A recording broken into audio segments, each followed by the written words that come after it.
YCP parliament assembly ఎన్నికలకు 5వ జాబితాను విడుదల చేసింది. 4 ఎంపీ 3 అసెంబ్లీ స్థానాల అభ్యర్థులతో 5వ జాబితాను మంత్రి బొత్స ప్రకటించారు.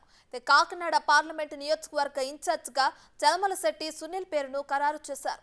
తిరుపతి పార్లమెంట్ నియోజకవర్గ ఇన్ఛార్జిగా మద్దెల గురుమూర్తి పేరును ప్రకటించారు. మచిలీపట్నం పార్లమెంట్ నియోజకవర్గ ఇన్ఛార్జిగా సింహాద్రి రమేష్ బాబుకు అవకాశం కల్పించారు. నరసరావుపేట పార్లమెంట్ నియోజకవర్గ ఇన్ఛార్జిగా మాజీ మంత్రి ఎమ్మెల్యే అనిల్ కుమార్ యాదవ్ పేరును ప్రకటించారు.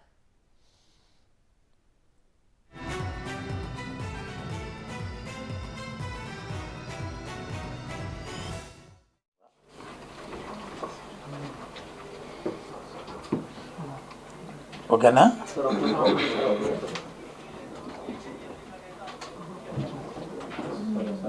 కొంచెం చెప్పండి, వెళ్ళి తీసుకుంటాను.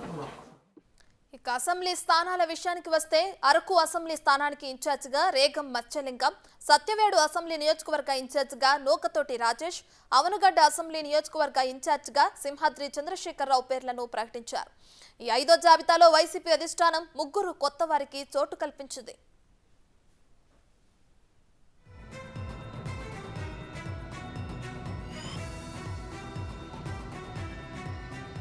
వైసీపీలో ప్రతి జాబితాలోనూ కొత్త పేర్లు కనిపిస్తున్నాయి.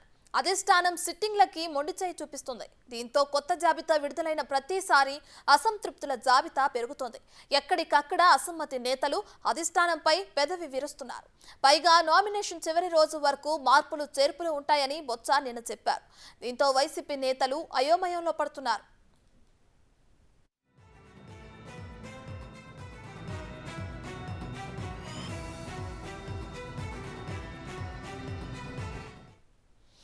ఇక ఏపీలో వైసీపీ ప్రభుత్వం అటు పార్లమెంట్ అసెంబ్లీ ఎన్నికలకు సంబంధించి 5వ జాబితాను విడుదల చేసింది.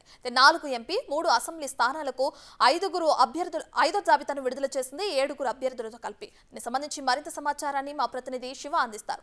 సో శివ, చెప్పండి, ఇప్పటికే చూసుకుంటే 7 అభ్యర్థులతో కూడిన 5వ జాబితాను వైసీపీ ప్రభుత్వం విడుదల చేసింది. దీనికి సంబంధించిన పూర్తి డీటెయిల్స్ ఏంటి శివ?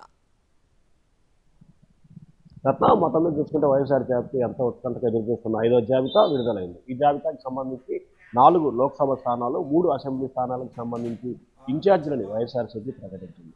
ప్రధానంగా చూసుకుంటే తిరుపతికి సంబంధించి గతంలో మంత్రి ఏదైతే ఎంపీ సిట్టింగ్ ఎంపీ గురుమూర్తి ఉన్నారో ఆయన సత్యవేడు పంపారు. ఆదిమూలాన్ని చిత్తూరు ఎంపీగా ప్రకటించారు. కానీ ఆదిమూలం టీడీపీ చేరే పరిస్థితి కనిపించడంతో కూడా ఆయన స్థానాలకు సంబంధించి మళ్ళీ తిరిగి గురుమూర్తిని కేటాయించారు. అదైతే సత్యవేడుకు సంబంధించి కూడా కొత్తగా రాజేష్ అనే వ్యక్తిని తెర మీద తీసుకొచ్చిన పరిస్థితి కనిపించింది. ఏదైతే గతంలో ఉన్న ఆదిమూలం తనకు సత్యవేట కావాలని చెప్పుకోవడంతో అధిష్టానం ఆయన ఇవ్వకుండా ఇబ్బందులు పాలు చేసిన చెప్పి ఇటీవల ఆయన ఆరోపణలు చేశారు. ఇక మచిలీపట్నం అరకు సంబంధించి కూడా గతంలో గొట్టేటి మాధవి, ప్రస్తుతం అరకు ఎంపీ గొట్టేటి మాధవిని ప్రస్తుతం ఆమెని అరకు అసెంబ్లీ నియోజకవర్గానికి ఇన్ఛార్జిగా నియమించారు.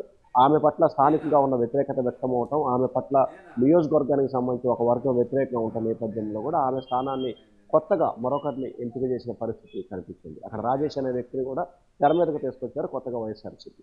ఇక మచిలీపట్నం పార్లమెంటు స్థానానికి సంబంధించి వల్లంనేని బాలశౌరి ఆయన రేపు ఎల్లుండి జనసేనలో చేరబోతున్నారు. ఈ నేపథ్యంలో అక్కడ అవనగడ్డ ఎమ్మెల్యే సింహాద్రి రమేష్ని మచిలీపట్నం ఇన్ఛార్జిగా నియమించారు.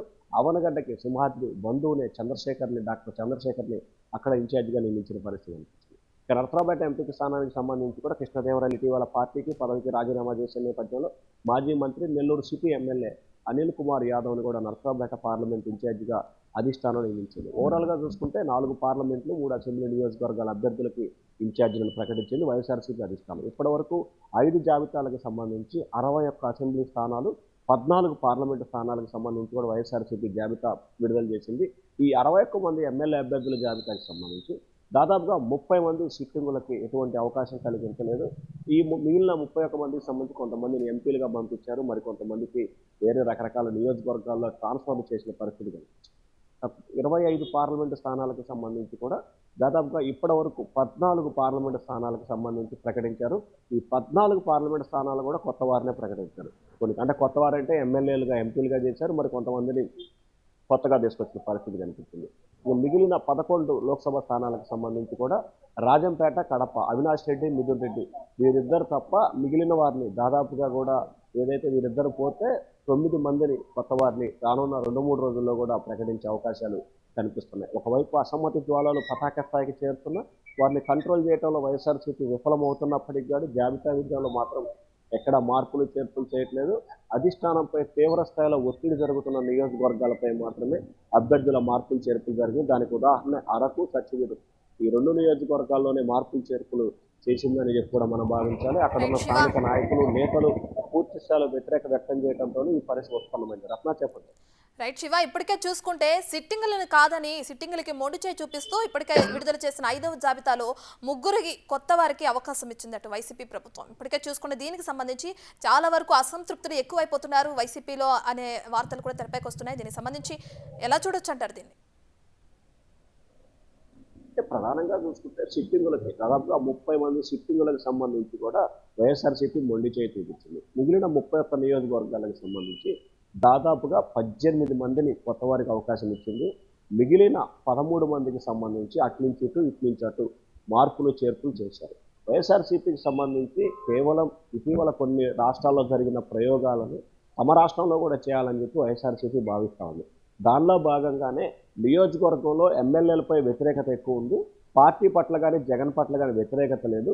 ఈ నేపథ్యంలో అభ్యర్థులు మారిస్తే గెలిచే అవకాశాలు ఉంటాయని చెప్పి ఐపాక్ నివేదిక ఇచ్చిన నేపథ్యంలోనే ఈ మార్పులు చేర్పులకు సంబంధించి కూడా వైఎస్ఆర్సీపీ శ్రీకారం చుట్టింది.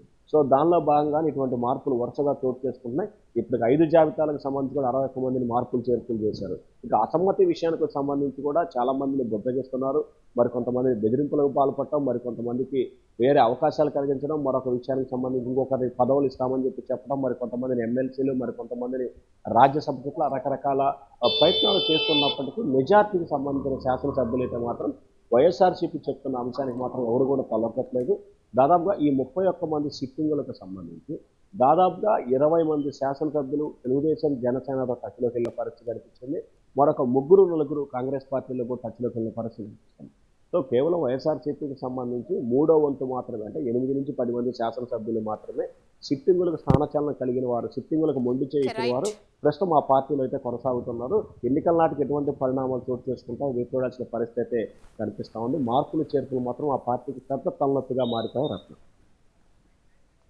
Right, thank you Shiva.